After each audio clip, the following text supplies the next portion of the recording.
अस्सलामुअलैकुम। मैं वेलकम करती हूँ अपने YouTube channel TS stitch studio पे। आज की वीडियो उन बच्चियों के लिए है जो टेलरिंग सीख रही हैं या सीखना चाहती हैं।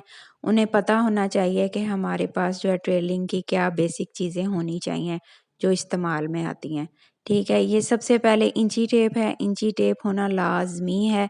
उससे हम हर चीज़ की मेजरमेंट करते हैं और हमने किसी भी तरह का कपड़ा नापना हो या काटना हो तो हम इसी से नाप कर हम जो है कटिंग करते हैं।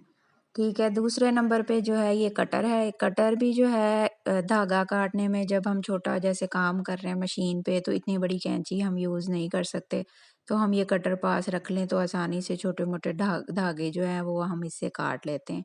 उसके बाद जो है ये टेलर चॉक होता है, टेलरिंग चॉक कहते हैं इसे। ये जो है कपड़े पर निशान लगाने के काम आता है। हमने जब हम मेजरमेंट करते हैं हम निशान इससे हम लगाते हैं। इसको हम बहुत ज़्यादा हार्डली यूज़ नहीं करते, बिल्कुल लाइट से हाथों से हमने यूज़ करना होता है और इसको जो है जैसे निशान हम लगाते हैं तो हमारा पैटर्न इसके कपड़े के ऊपर हमारे निशान बन जाते हैं, तो हमारी कटिंग जो है ईज़ी हो जाती है उससे। तो इसमें जो है ये पूरा पीस होता है, तो आप जो है इसको बेहतर इस्तेमाल के लिए जो ये 3 हिस्सों में डिवाइड कर लें, तो फिर ये ज़्यादा अरसा जो है आपके पास जो है ना रहता है। क्योंकि बड़ा पीस होता है तो वो फिर जो है ना कभी-कभार जो है ना ज़्यादा प्रेस हो जाता है तो वो टूट सकता है। इसलिए पहले ही आप 3 टुकड़े करके रख लें तो काफ़ी अरसा चल जाता है। उसके बाद ये जो है मशीन की बॉबिन यानी फिरकी कहते हैं इसे। ये धागा इसमें जब हम कोई भी सूट सीना है तो धागा चढ़ाते हैं और ये दूसरे नंबर पर हमारे पास रेल यानी धागा लाज़मी है। वो बिल्कुल बेसिक चीज़ है जो हमें लाज़मी चाहिए सूट स्टिच करने के लिए। उसके बाद ये सुइयाँ हैं, मशीन की सुइयाँ हैं और हाथ की सुइयाँ जिससे हम तुरपाई करते हैं। मशीन की सुइयों में भी जो है वो मुख्तलिफ़ किस्म के नंबर होते हैं। जैसे अब ये मेरे पास है, एक है 16 नंबर है और एक मेरे पास 18 नंबर है। 16 नंबर जो है ज़्यादातर जो है ना कपड़े स्टिच करने में 16 नंबर इस्तेमाल होता है। 18 नंबर जो है वो बहुत कम इस्तेमाल होता है, कोई मोटा कपड़ा आ जाए तो उस पे नंबर ये चल जाता है 18, लेकिन है 16 नंबर जो है ज़्यादा यूज़ होता है। और ये सुइयाँ भी जो हैं इसी तरह तुरपाई के काम आती हैं जब हम गले की तुरपाई करते हैं या चाकू वगैरह की। उसके बाद जो है ये गरारी है। गरारी जो है ये हम जब कपड़े के ऊपर हम जो अपनी फिटिंग का निशान लगाते हैं, उसके ऊपर हम जब ये फिटिंग के निशान के ऊपर हम ये चलाते हैं ना तो हमारा जो है ये निशान नीचे चला जाता है। ये देखिए अब मैं आपको लगा के दिखा रही हूँ। इसमें जब हम लगाते हैं ना उसी निशान के ऊपर तो इसके आगे से दाँत से होते हैं, तो वो नीचे कपड़ों के जा जो दूसरी तह होती है ना उसमें जाके ये निशान लग जाता है। तो हम जब फिटिंग की सिलाई लगाते हैं ना तो हमें एग्ज़ैक्ट पता चल जाता है कि हमने इसी निशान के ऊपर सिलाई लगानी है। उसके बाद जो है ये कैंचियाँ हैं। ये बिल्किन पार्ट जो है वो स्टिचिंग टेलरिंग का है। ये कैंचियाँ आप कैंची जो है छोटी भी ले सकते हैं, बड़ी भी ले सकते हैं, जिस तरह आपको सेट लगे। मुख्तलिफ़ किस्म की जो है ना बाज़ार में मिलती हैं।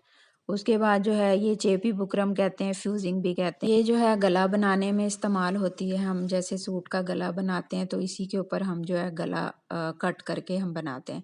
उसके बाद जो है मेन जो है ये स्केल हमारे पास 3 तरह के मेरे पास ये पड़े हुए हैं। ये जो आपको मैं दिखा रही हूँ ये सीधा स्केल है। ये ज़्यादातर जो है सीधी लाइन लगाने में इस्तेमाल होता है। जैसे अगर हम कमीज़ काट रहे हैं तो उसके घेरे की हमने सीधी दामन की लगानी है लाइन, तो सीधी बिल्कुल एग्ज़ैक्ट सीधी लग जाती है। उसके बाद जो है ये कर्व स्केल कहते हैं इसे। ये मेजर पार्ट है आपका जो है ना फिटिंग की सिलाई लगा सकते हैं इससे। ट्राउज़र की जो हमारी शेप बनती है जैसे रेडीमेड ट्राउज़र या पैंट ट्राउज़र जो है उसकी शेप बहुत प्यारी इससे बनती है। फिटिंग की भी जो हम जैसे अब मैं आपको निशान लगा के बता रही हूँ तो इससे जो है फिटिंग बहुत प्यारी एग्जैक्ट जो है ब्रांडेड स्टाइल की इसकी फिटिंग आती है इस स्केल से। और ट्राउज़र की भी है इसी तरह। हम ट्राउज़र को उसके कर्व वाली अंदर वाली साइड से हम जब निशान लगाते हैं तो जो है इसके साथ जो है बहुत अच्छी जो है ना बिल्कुल एक्यूरेट हमारी जो ट्राउज़र की जो फिटिंग की सिलाई आती है। ठीक है, ये हमारा ये अगर आपके पास हो तो आपको जो है ना मुश्किल नहीं होती है आपको निशान लगाने में कि हम किस तरह इंची टेप को घुमाएं, गोल घुमाएं। ठीक, उसके बाद जो है ये सीधा स्केल है। ये जो है जैसे हम गला हम काटते हैं तो हम जैसे अब इंची टेप रख सकते हैं, लेकिन स्केल जो है ज़्यादा इजी रहता है। उससे हम जब गले की निशान लगाते हैं 3 इंच या 4 इंच तो एग्जैक्ट जो छोटा स्केल होता है तो हमारे इजीली हम इसको हैंडल कर सकते हैं। ठीक है। क्योंकि हम बड़ा स्केल जब हम यूज़ करते हैं तो वो जो है काफ़ी जो है ना लंबा चला जाता है और हमें मुश्किल होती है इस्तेमाल करने में। तो छोटा होता है इसलिए इसको हम आसानी से जो है किसी तरह हम जैसे अब मशीन पे बैठे हैं तो हम इसको हैंडल कर सकते हैं निशान लगाने में। ठीक, ये तीनों तरह के स्केल हो गए। उसके बाद जो है ये इलास्टिक है। इलास्टिक जो है अच्छी कंपनी की आप इस्तेमाल करें तो बहुत अच्छी, यानी उसकी फ्लेक्सिबिलिटी बहुत अच्छी होती है। ये देखें, आपको मैं शो कर रही हूँ। ये ज़्यादातर जो है ट्राउज़र्स में, बड़े जो लेडीज़ होती हैं उनके ट्राउज़र्स में इस्तेमाल होती हैं। बच्चों में ये मोटी ट्राउज़र नहीं यूज़ होती, बच्चों की एक अलहदा होती है छोटी। और ये जो है ना ये भी आपके पास होनी मस्ट है। उसके बाद जो है ये कपड़ा है। आपको कपड़ा, आप ज़ाहिर है स्टिचिंग जब शुरू करते हैं तो आपके पास कपड़ा लाजमी होना चाहिए। आपको कपड़े का अर्ज़ पता होना चाहिए, उसकी किनारी का पता होना चाहिए कि ये अर्ज़ है, ताना बाना पता होना चाहिए। ठीक है। इसमें जो है ना ये सारी चीज़ें जो हैं हम ये ट्रेलिंग में इस्तेमाल करते हैं, कटिंग में इस्तेमाल करते हैं, स्टिचिंग में इस्तेमाल करते हैं। ये ज़्यादातर जो है ना आपके पास लाज़मी होनी चाहिए ये सारी चीज़ें, तो आपको स्टिचिंग और टेलरिंग में कोई मसला नहीं होगा। आई होप कि आपको ये सारी चीज़ें जो हैं समझ आ गई होंगी कि क्या कौन-कौन सी हैं। तो मुझे अब इजाज़त दें। अल्लाह हाफ़िज़।